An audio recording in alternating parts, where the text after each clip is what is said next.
জানিয়ে দিব এই মুহূর্তে আমাদের হাতে এসেছে গুরুত্বপূর্ণ আপডেট আন্তর্জাতিক সংবাদের শিরোনাম। শুরুতেই থাকছে মুসলিম বিশ্বের হয়ে ইসরায়েলের বিরুদ্ধে রাশিয়ার হুঙ্কার।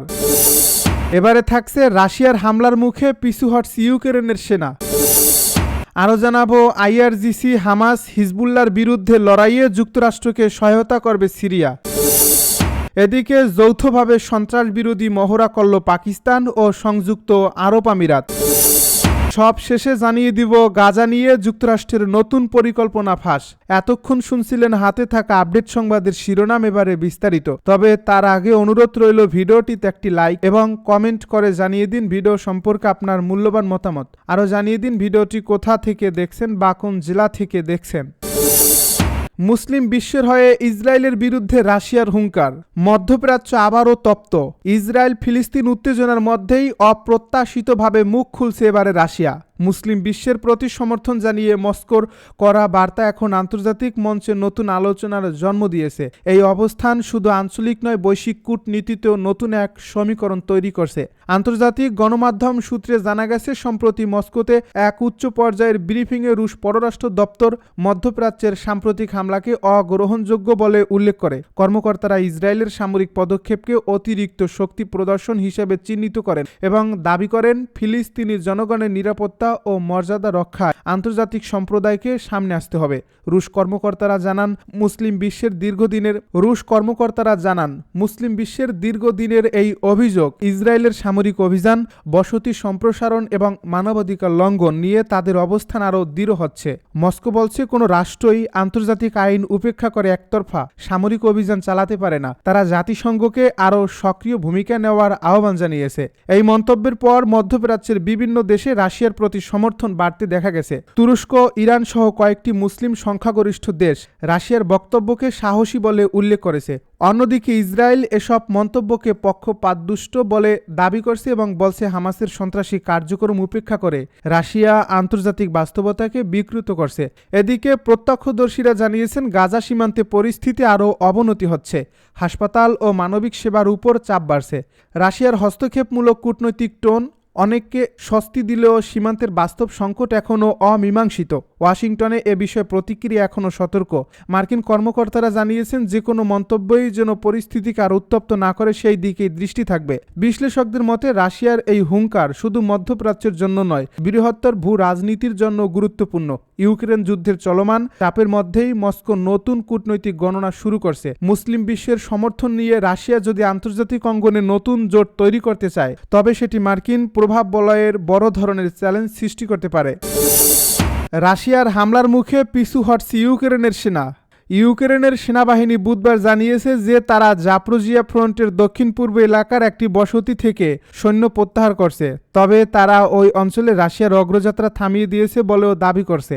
মঙ্গলবার সন্ধ্যায় রিভোনোপিলিয়া এলাকায় আমাদের অবস্থানগুলিতে সম্মিলিত অগ্নিকাণ্ডের ক্ষতির ফলে ইউক্রেনীয় ইউনিটগুলি কর্মীদের জীবন বাঁচাতে আরও সুবিধাজনক অবস্থানে চলে যায়, তারা একটি বিবৃতিতে বলছে।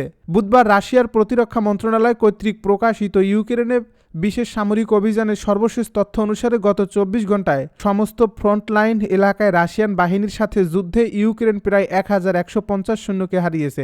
মন্ত্রণালয় জানিয়েছে, বিশেষ সামরিক অভিযান শুরু হওয়ার পর থেকে রাশিয়ার সশস্ত্র বাহিনী 668টি ইউক্রেনীয় যুদ্ধবিমান, 283টি হেলিকপ্টার, 96,127টি মনুষ্যবিহীন বিমান, 636টি ভূমি থেকে আকাশে নিক্ষেপযোগ্য ক্ষেপণাস্ত্র ব্যবস্থা, 25,981টি ট্যাঙ্ক এবং অন্যান্য সাজোয়া যুদ্ধযান, 1,611টি মাল্টিপল রকেট লঞ্চার, 31,253টি ফিল্ড আর্টিলারি বন্দুক ও মর্টার এবং 46,641টি বিশেষ সামরিক মোটরযান ধ্বংস করছে। আইআরজিসি হামাস হিজবুল্লাহর বিরুদ্ধে লড়াইয়ে যুক্তরাষ্ট্রকে সহায়তা করবে সিরিয়া। ইরানের ইসলামী বিপ্লবী গার্ড কর্পস হামাস এবং হিজবুল্লাহ সহ সশস্ত্র সংগঠনগুলোর বিরুদ্ধে লড়াইয়ে যুক্তরাষ্ট্রকে সহায়তা করার জন্য সিরিয়া সক্রিয় ভূমিকা পালন করবে। বৃহস্পতিবার যুক্তরাষ্ট্রের বিশেষ দূত টম ব্যারাক এমনটাই বলেছেন। গত ডিসেম্বরে বাশার আল আসাদকে ক্ষমতাচ্যুত করার পর থেকে সিরিয়ার অন্তর্বর্তীকালীন নেতা আহমেদ আল সারা যুক্তরাষ্ট্রের সঙ্গে সম্পর্ক ঘনিষ্ঠ করে তুলছেন।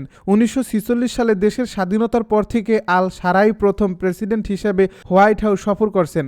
গত সোমবার আল সারা হোয়াইট হাউসে পা রাখেন এবং মার্কিন প্রেসিডেন্ট ডোনাল্ড ট্রাম্পের সঙ্গে রুদ্ধদ্বার বৈঠকে মিলিত হন। এ বৈঠকে কোনো সাংবাদিকদের প্রবেশাধিকার ছিল না। যুক্তরাষ্ট্রের বিশেষ দূত টম ব্যারাক এক্স পোস্টে বলেছেন, সিরিয়া এখন দায়েশ, আইআরজিসি, হামাস, হিজবুল্লাহ এবং অন্যান্য সন্ত্রাসী নেটওয়ার্কের অবশিষ্টাংশের মোকাবিলা এবং ধ্বংস করতে আমাদের সক্রিয়ভাবে সহায়তা করবে।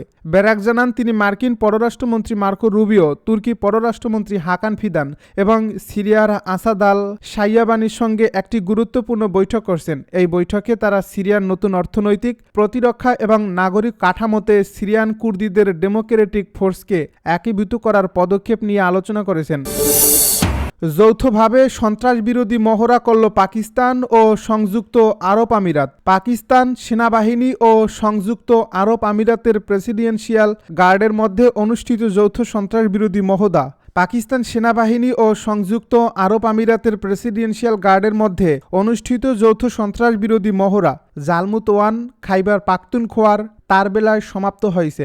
এই মহড়াটি মূলত জিম্মি উদ্ধার অভিযানের উপর কেন্দ্রীভূত ছিল। বৃহস্পতিবার এক প্রতিবেদনে খবর দিয়েছে দেশটির স্থানীয় সংবাদ মাধ্যম সামা টিভি। পাকিস্তানের ইন্টার সার্ভিসেস পাবলিক রিলেশন জানিয়েছে, 2 সপ্তাহব্যাপী এ মহড়ায় পাকিস্তানের স্পেশাল সার্ভিসেস গ্রুপ এবং ইউএই প্রেসিডেন্সিয়াল গার্ডের ইউনিট সমূহ অংশ নেয়। সমাপনী অনুষ্ঠানে এএসএসজির জেনারেল অফিসার কমান্ডিং এর প্রধান অতিথি হিসেবে উপস্থিত ছিলেন। এছাড়া আমিরাতের জ্যেষ্ঠ সামরিক কর্মকর্তা ও কূটনীতিকরা অনুষ্ঠানে অংশ নেন। গাজা নিয়ে যুক্তরাষ্ট্রের নতুন পরিকল্পনা। গাজা নিয়ে এবার নতুন ফন্দি এঁটেছে যুক্তরাষ্ট্র, আর এতে উদ্বেগ ছড়িয়ে পড়েছে পুরো মধ্যপ্রাচ্য জুড়ে। গেল সেপ্টেম্বরে গাজায় যুদ্ধবন্ধে 20 দফা প্রস্তাব দেন ডোনাল্ড ট্রাম্প। ফিলিস্তিনিদের স্বাধীনতাকামী গোষ্ঠী এবং ইসরায়েল ওই প্রস্তাব মেনে নিলে গত 9 অক্টোবর থেকে গাজায় যুদ্ধবিরতি শুরু হয়। তবে এই যুদ্ধবিরতির আগে এপ্রিলে মার্কিন প্রেসিডেন্ট ডোনাল্ড ট্রাম্প এক গোপন পরিকল্পনা এঁটেছিলেন। তিনি গাজা থেকে ফিলিস্তিনিদের অন্য দেশে সরিয়ে সেখানে স্বপ্নের আবাসন প্রকল্প গড়ে তুলতে চেয়েছিলেন। এতে আরব ও মুসলিম বিশ্বের ব্যাপক রোষানলে পড়েন ট্রাম্প। তবে এবার ফিলিস্তিনের গাজা সীমান্তে একটি সামরিক ঘাঁটি বানানোর পরিকল্পনা করছে যুক্তরাষ্ট্র। ইসরায়েলি সংবাদ মাধ্যমের বরাত দিয়ে এই চাঞ্চল্যকর তথ্যটি জানিয়েছে তুরস্কের রাষ্ট্রীয় সংবাদ মাধ্যম আনাদুলো এজেন্সি। এই ঘাঁটি নির্মাণে যুক্তরাষ্ট্র $50 কোটি খরচ করতে পারে। এছাড়া ঘাঁটিটিতে 10,000-এরও বেশি সেনা ও ভারী অস্ত্র রাখতে চায় ওয়াশিংটন। এই ঘাঁটি পরিচালনায় ইসরায়েলের কোনো সংশ্লিষ্টতা রাখতে চায় না যুক্তরাষ্ট্র। গত সপ্তাহে ইসরায়েলের সেনাবাহিনীর সঙ্গে আমেরিকার একটি প্রতিনিধি দল সম্ভাব্য স্থান নিয়ে আলোচনাও করেছে। বিশ্লেষকদের মতে ইসরায়েল গাজায় যে গণহত্যা চালিয়েছে তা নিয়ে বিশ্বব্যাপী দেশটির বিরুদ্ধে জনমনে তীব্র ক্ষোভের সৃষ্টি হয়েছে, যার ফলে এই পরিস্থিতি থেকে দৃষ্টি ফেরাতে এমন পরিকল্পনা প্রকাশ্যে আনা হয়েছে। এছাড়া ইসরায়েল হয়তো সাময়িকভাবে আন্তর্জাতিক চাপ কমাতে তার মিত্রদের মাধ্যমে নিজের লক্ষ্য পূরণের চেষ্টা করছে। এদিকে গাজায় ফিলিস্তিনিদের জন্য বাড়িঘরও তৈরির পরিকল্পনা করছে যুক্তরাষ্ট্র। তবে এসব বাড়িঘরে যারা থাকার সুযোগ পাবেন তাদের ফিলিস্তিনের স্বাধীনতাকামী গোষ্ঠী বিরোধী হতে হবে।